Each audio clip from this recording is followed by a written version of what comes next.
magandang lalaki po kayo kaysa sa akin. By the way, nagjo-joke lang po ang inyong lingkod na Official Vlog.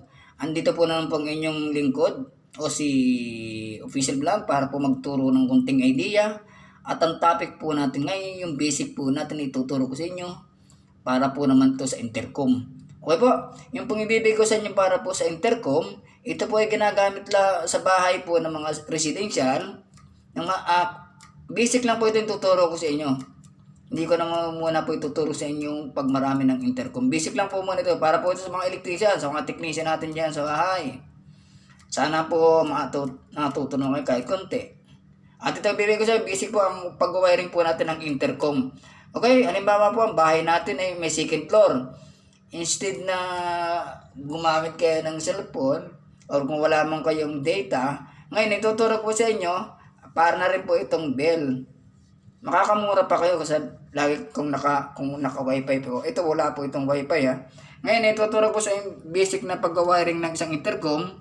Intercom po ito, intercom 1, intercom 2. So pag tinignan niyo po yung likod ng intercom, meron po doon na 4 points. Ha? Mayroon pong positive, negative, saka may R at saka L. Ayan po, ito yung intercom 1, intercom 2. Ngayon, isi-series nyo lang po siya. Ito mo. Ngayon, ito po yung supply niya. Positive and negative. Pwede pong gumamit pa yan ng battery na 12 volt DC or 9 volt DC. Yung po ating 9 volt yung rectangle na 9 volt. Pwede po yan. Kasi kung dalawa lang naman yung intercom gagamitin nyo, isa. Lalagay nyo lang po ito sa ground floor at saka sa second floor. O, di ba? Sikat pa kayo pag nag-intercom kayo. Bahay nyo may intercom, di ba? Ngayon, dito po, isang example, ibigay ko po, dito po yung second floor, ayan, ganyan lang po yung pag-layout niyan. At saka yung sa first floor, ito yan. Nandito yung supply na 12 volts o 9 volt, tapos 4 wire sa tubo, 4 wire ang tatakbo na, ayan, 4 wire ang tatakbo sa isang tubo.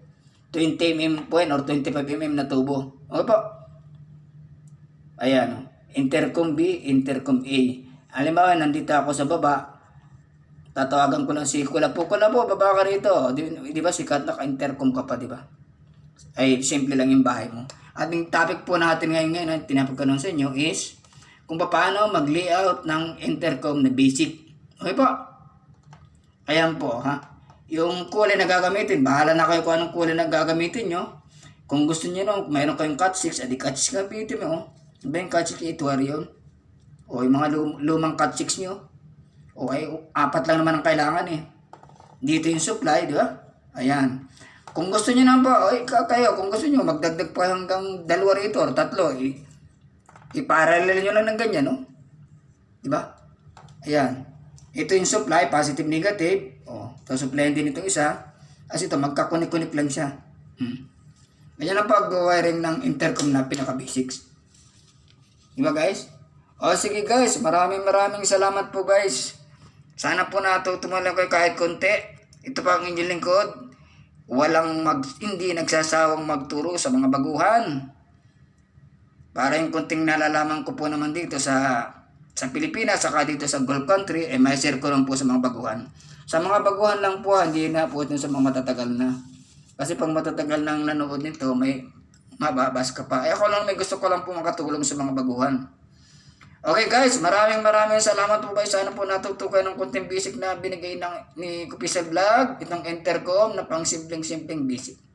Okay guys, maraming salamat po. Bye bye! See you next video!